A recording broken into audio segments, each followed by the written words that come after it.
Hello, friends. I'm John Singley. We're in Inverarity Point, Escambia County, in the far reaches of western Florida, in the Panhandle. We have a special guest this morning, congressional candidate Gene Valentino, who's running for the seat vacated recently by the former congressman here, Matt Gaetz. Gene, thanks for being with us. Thank you, John, for having me. Hello, everybody. Nice to be with you. And we thank you for hosting us here in your beautiful home in Inverarity Point.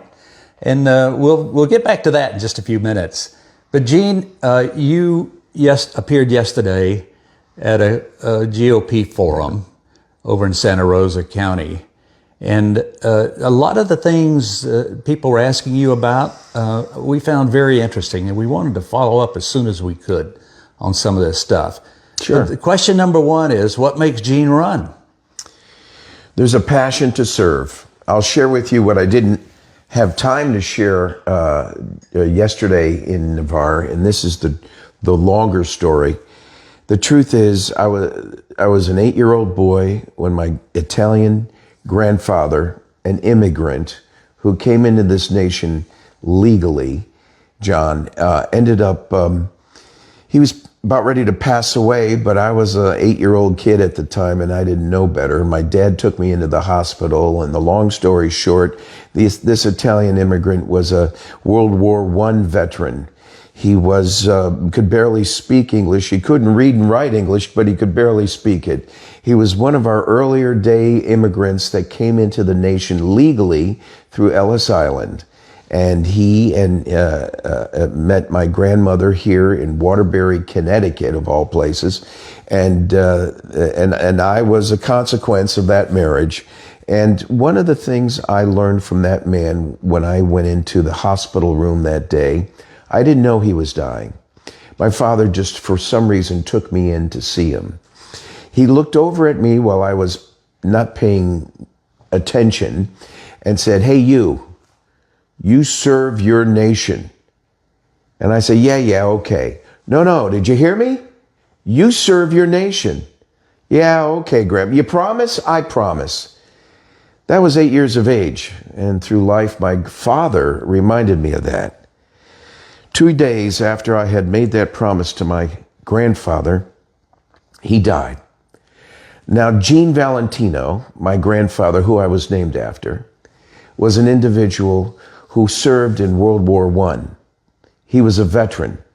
He had the bayonet scar in the center of his arm with a bullet shot wound right above it. He is personally responsible for saving 14 lives in the trenches in Europe during the war. My grandfather was a true hero that came to America like many did, legally. He was from Italy. He was leaving this Mussolini regime and this craziness going on in Europe at the time. He looked at America as that bright star on the hill, and to be anywhere in this world was to be in America, where liberty and freedom prevailed. And he reminded me of that over the years as I grew up as a young teenager and an adult. I didn't get to see him in my teenage life, but 8 to 10 years of age, that's when he had the influence primarily with me. From that point on, I was always reminded that, John, someday I needed to serve my country. I wanted to live up to the promise I made to my grandfather. I did so initially when we came to Pensacola, Florida 35 years ago. And I love this community. America's Western, as Vince Wibbs used to say, Western Gate to the Sunshine State, where thousands live the way millions wish they could. The saying I will revere forever, and as Vince's family does. And what it means is this is America's best secret. It's the crystal-like Caribbean bleach white sands on the beach, all the way to a comfort, a savoir-faire, a way of life that permeates through the region, that should not be blemished or tarnished. It's a way of life that really reflects Americana. And I am so proud that I became the county commissioner for 2 terms, John, 8 years, 2 terms. And we got a lot done during that time. And I felt that by serving my county, I was meeting up with the promise for my grandfather. But I felt like I didn't do the full job. So I decided that when this opening came out for the United States Congress, Matt Gaetz's vacancy, that I would step up and step into the pond with some 10 to 12 others that are running as well, and let the chips fall where they may. But in my mind, I'm doing not only my promise to my grandfather, but what I've enjoyed doing as a county commissioner for 8 years, 2 terms, and what I've experienced at the local level that I was able to do to serve the county and to serve the people directly. The politician will tell you what you want to hear. The leader will tell you what you need to know. And that's the magic in this constitutional republic. And I think is the reason why we've survived almost 250 years now.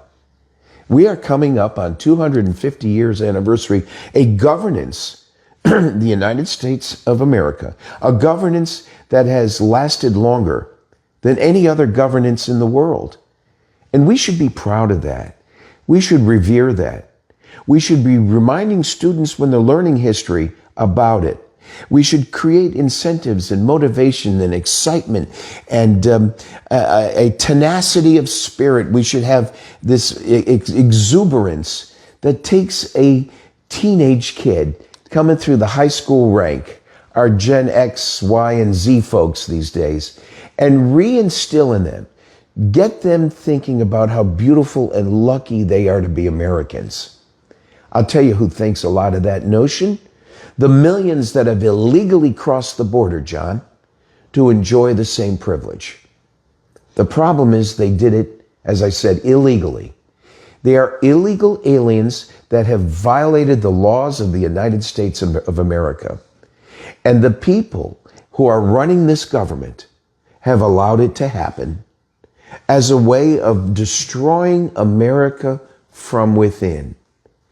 It's for that reason alone. There's a lot of reasons, but it's for that reason alone, John, that I support Donald Trump without equivocation, without any compromise. We've got to get behind Donald Trump because you, the people of the United States of America, said so. You voted him in. You endorse his policies and principles. I've been doing it for 8 years on my podcasts, on Newsmax, in my corporate world with my boards of directors. I've been doing it, and you're welcome to go to www.genevalentino.com. There you'll find my Newsmax interviews where I did it nationwide, and on my podcast where I interviewed Tom Homan, Rick Scott, Dinesh D'Souza, Lee Greenwood, and I can name Dr. McCullough on the vaccines, and many more have been guests on my podcast show, www.genevalentino.com. There you'll see where Valentino stands. And that's the principle of Donald Trump that what we supported, John, when it wasn't convenient to do so. I'm talking 8 years ago when Donald Trump was taking a lot of crap from a lot of people. He withstood the test of time and he put it all on the line for America. And I'm coming out of the corporate world and going back into politics to do the same for Donald Trump and America. Now, Gene, as you mentioned before, I think there are any number, 10 or so qualified candidates that will be in this primary for the Republican nomination. Donald Trump has said that he supports his state CFO and our fellow panhandler, Jimmy Patronis from over in Panama City, as his preferred candidate for this District 1 seat. Do you feel, with your loyalty to President-elect Trump, that are you conflicted by your candidacy, given that Patronis is the guy? Not at all. I've heard that a few times. Yeah. and nor are the other 7 or 8 or 9 who are running for the same seat. The people will decide who the next congressman is for this district, not a politician or not an inside deal. This congressional district seat is not to be played as a political pawn in a swap meet to garner favoritisms for politicians who think they are owned something. This is democracy the last time I looked, John, and everybody's entitled. You don't have to vote for me because you like me. You have to vote for me because you believe in the principle. Here's what I do know. Jimmy Patronis, CFO of the state of Florida, appointed by Rick Scott. That doesn't make Rick Scott a bad person either. Appointed by Rick Scott when Rick Scott was governor. Jimmy Patronis has left his post, sir. He has abandoned his station. He has walked away from the single most important crisis in Florida, the insurance crisis, which I did not, sir, have a chance to get into at this forum with 10 people limited to 2 minutes each yesterday. You mentioned that there is a role for the federal government, the members of Congress, to play in insurance regulation in the state of Florida. Talk about that. Well, first, Jimmy Patronis needs to get back to his position and tear up his resignation, John. The resignation he gave DeSantis to run for a congressional seat in a district he doesn't even live in. I'm here for several terms, for 35 years and 2 terms in office, working for the people in the district. Before I came to Florida, I was an instructor of the insurance licensing course at the state of Connecticut. I helped rookies pass the insurance license exam, which is very complicated and encumbering. It's very involved. It's not an easy industry because there's a lot of stuff that'll make you fall asleep real quickly. One of the terms is called statutory reserve. Another term we use in the insurance business is adverse selection. The popular term that more people know and understand is called the law of large numbers. I'll take a moment to discuss that here because we could not discuss it yesterday.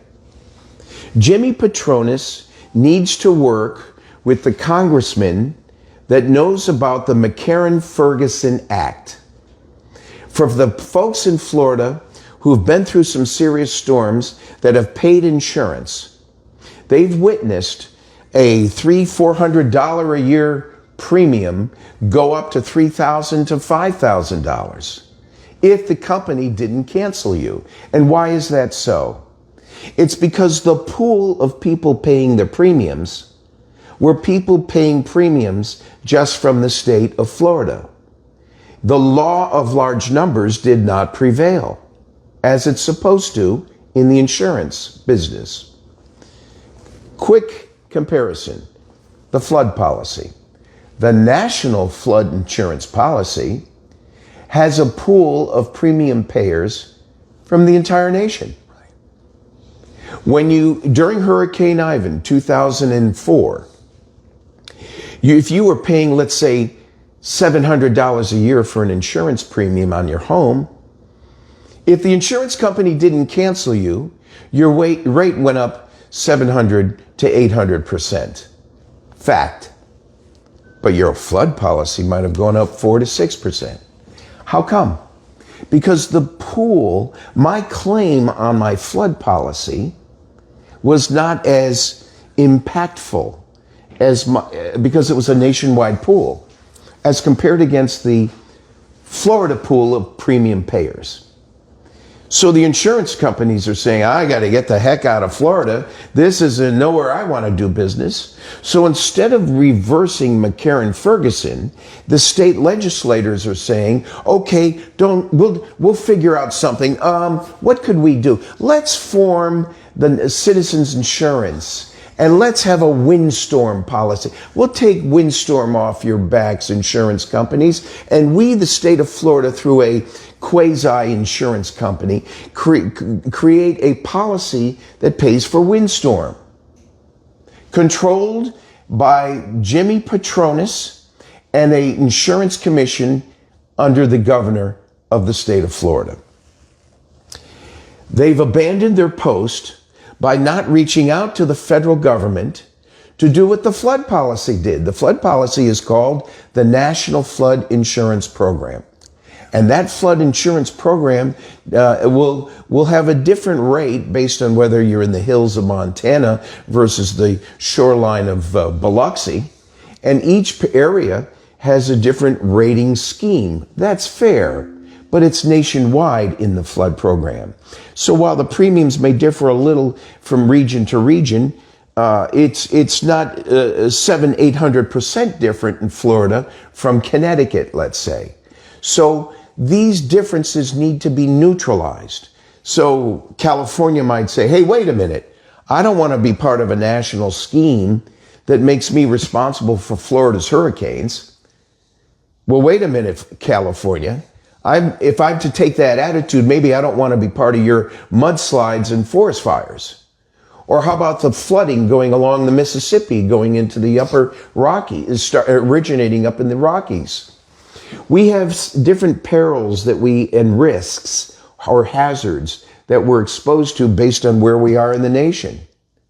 And so if we are one nation under God with liberty and justice for all of us, we need to realize that, maybe Iowa didn't have a border either, but they sure found out they were a border state when we didn't worry about Texas the way we should have.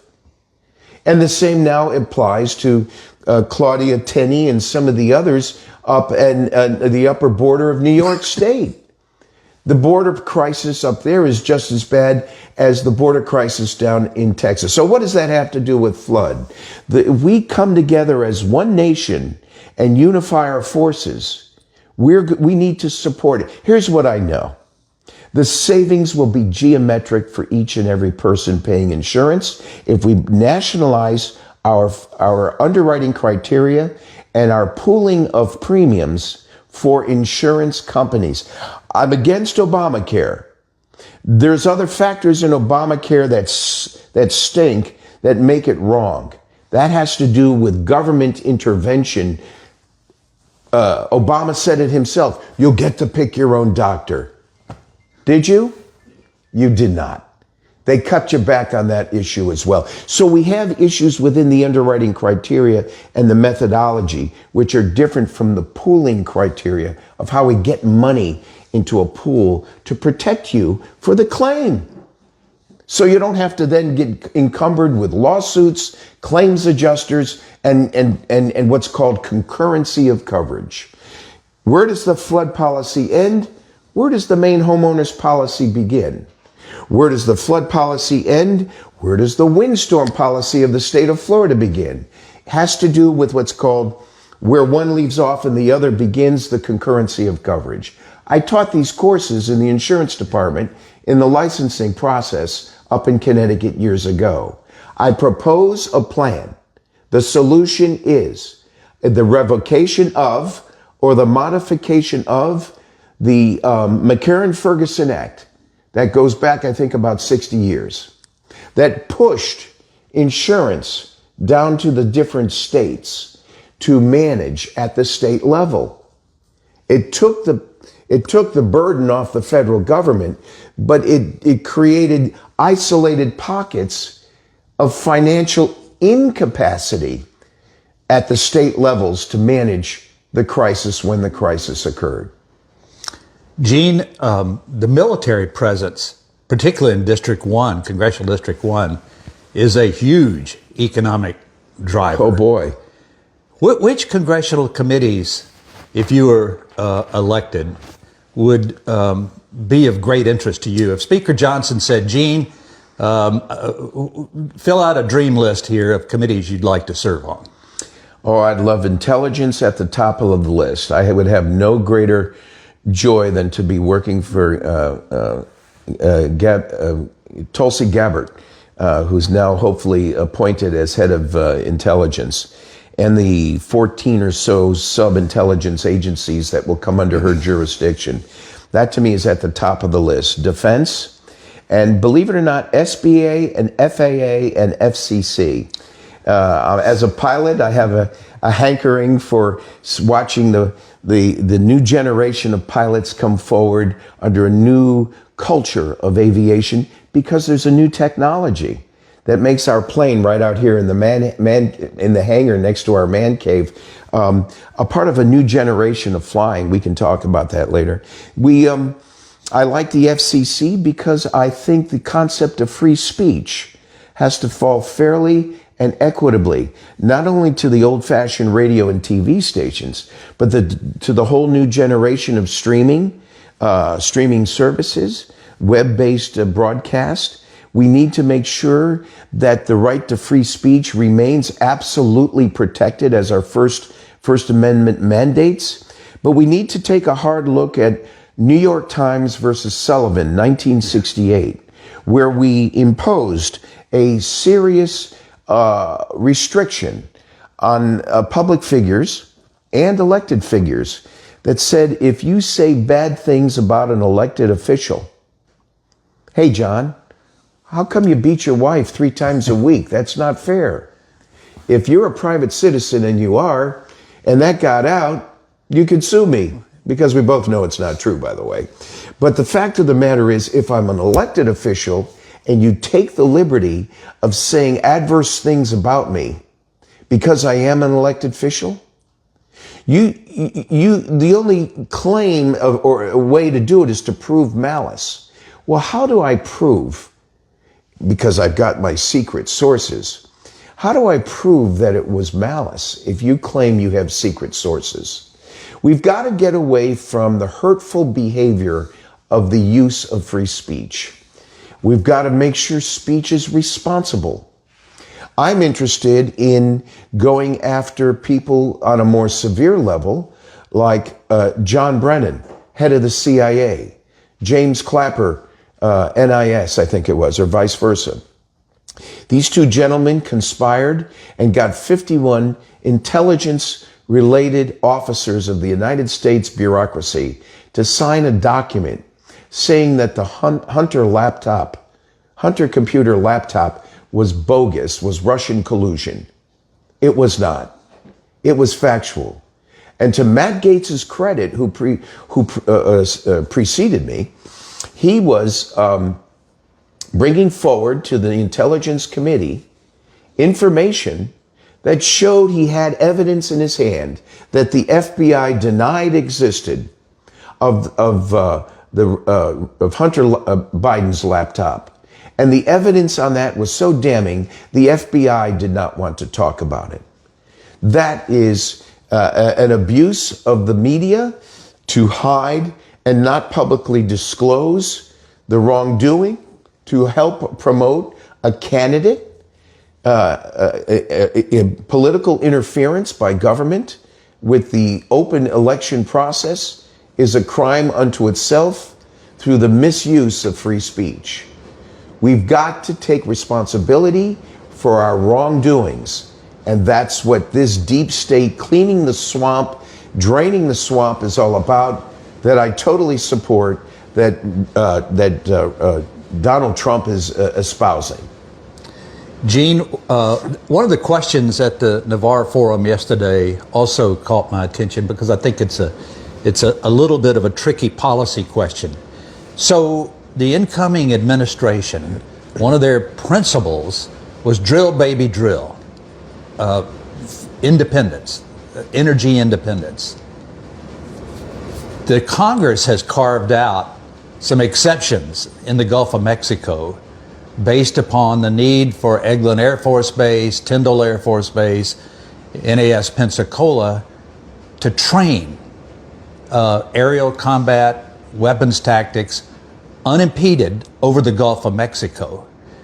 And so drilling has never been permitted in Florida off the coast, even though it's permitted next door in Baldwin County. What would be your position on energy independence and the Florida Gulf Coast exemption? If we had no other source of oil, I would say drill, baby, drill in the Gulf. But we do, John.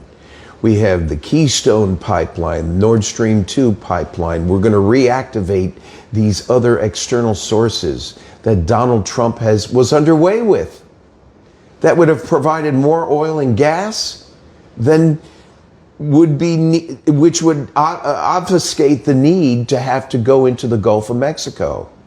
My position is we do not drill in the Gulf of Mexico because there's more reliable sources elsewhere to enjoy more cost effectively first. And I think the real issue is to take that initiative, which is a great point you made, because we don't need soldiers on the ground fighting wars we don't clearly understand.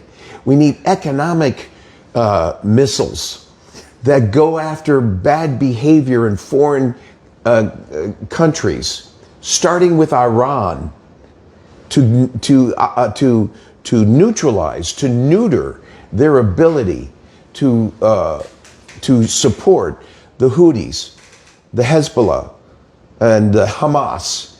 These foreign forces that went after Israel can be handled through economic sanctions, and we have to get our oil back first to do that.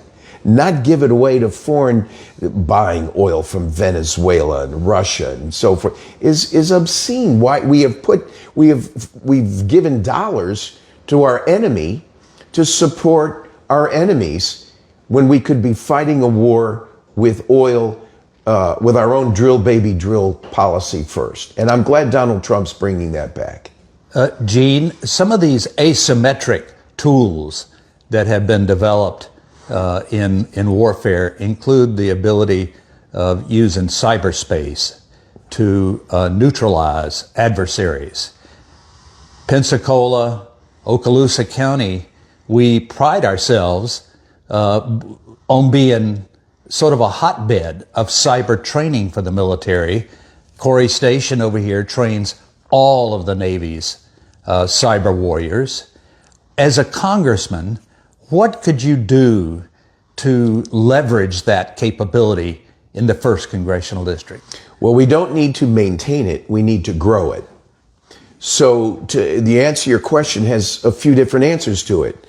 On the infrastructure side, we've got some dilapidated buildings, John. They need to be retrofitted and brought up to speed so the new rookie, the new ensign, the new person coming in to enlist feels excited about his surroundings and where he's going to be working and training and growing as a leader, a future leader for this nation. That's on the infrastructure side. We need to make sure that all dollars being spent in the military are spent to grow it regionally. We have about 8 actual installations. Not all, well, if we start over in Tyndall Air Force Base, that's technically in the next congressional district. But I would work hand in glove with my neighboring congressmen to make sure that the whole Gulf Coast is growing in a strategic way through the Department of Defense. In fact, that's what one of the committees I'd like to get on for that reason, not to mention the veterans. But the other part of that is the growing of the military again. The very veteran who's waiting in a soup line, who's sitting in a tent city, who's impoverished and has been scorned upon, reminds me of my anger I have to the way we treated our Vietnam vet from the days of the 70s that you and I remember. When we saw Vietnam vets coming home spat upon by the Jane Fonda crowd that thought they were some sort of alien to America. These poor guys gave their lives and their limbs and came back mentally scarred for what they saw firsthand, only to be poorly greeted when they came through the airports. That isn't going to happen under my watch. We're going to have a plan in place that motivates those same hurt individuals. The best asset for the United States military is the veteran. And the Veterans Administration needs a plan in place to bolster the new generation of military leaders. We need them to speak firsthand to the generation below them about why they're so proud to have served. Frank Silla, Tunnels for Towers, is a perfect example of a cause that's out there. But why does that have to be a volunteer public institution that we contribute to? Why isn't the government? You want the government to spend some money? They should be spending it on people, the veterans, that get the attention first, not wait in line at a VA clinic for 6 hours to be treated by an overworked doctor who's been working 12 hours. We need that poor veteran to be ahead in line.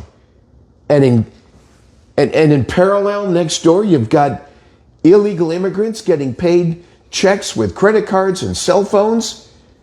What are we doing? Are we putting illegal people ahead? Are you saying we're putting illegal people ahead of our veterans? Full stop. Fix that alone. We gotta fix that alone. That is a military priority of mine right here in the Panhandle of Florida, where we have eight true establishments of military bases and trillions of dollars of assets that need to be protected and secured. When I hear about base realignments, the BRAC initiatives, John, I'm scared to death.